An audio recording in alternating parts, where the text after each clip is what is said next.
The first complete scientific study of Stonehenge's large stones has revealed some information about why their material resists damage due to weather.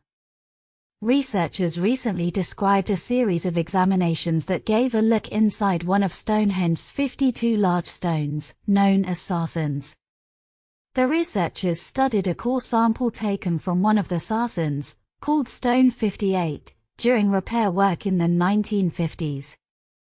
It was kept by its owner in the United States for many years before being returned to Britain for research in 2018. The examination gave information about Stone 58's inside structure. The sarsens are made of stone called silcrete. This silcrete is made of very small pieces of quartz held tightly together by quartz crystals. Quartz resists damage even when exposed to wind and weather.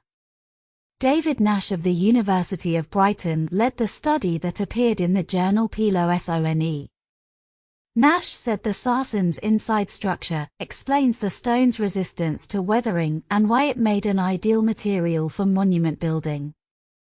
In a remarkable act of engineering, the sarsens were put up in Wiltshire, England, around 2500 BC. Stone 58, one of the very large sarsens at Stonehenge Centre, stands about 7 meters tall, with another 2 meters underground.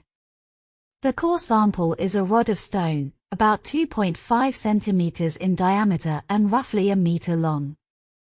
Its color is brighter than the pale gray outside of the sarsens, which have been exposed to the weather for thousands of years. The sample had been given to a man named Robert Phillips. Phillips worked for a company that was involved in Stonehenge repair work. He took it with him with permission when he moved to the United States in 1977. Phillips decided to return it to Britain for research in 2018. He died in 2020. Nash said getting the sample from Stone 58 was very important for the research. All the previous work on sarsens at Stonehenge involved samples either excavated from the site or knocked off from random stones, he said. Random is a term that means in a way that does not follow a plan or pattern. The researchers used CT scanning, X-rays, microscopes, and various special methods to study very small pieces of the core sample. Such testing is not permitted for stones at Stonehenge itself. This small sample is now probably the most analyzed piece of stone other than moon rock, Nash said. Analyze means to carefully study. It remains unclear when the rock was formed. However, the researchers found that some sand pieces dated from as long as 1 billion to 1.6 billion years ago. Nash-led research published last year involving the same core sample.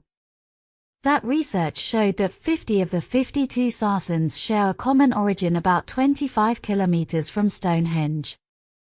Stonehenge builders may have either pulled or moved the huge stones on circular objects known as rollers.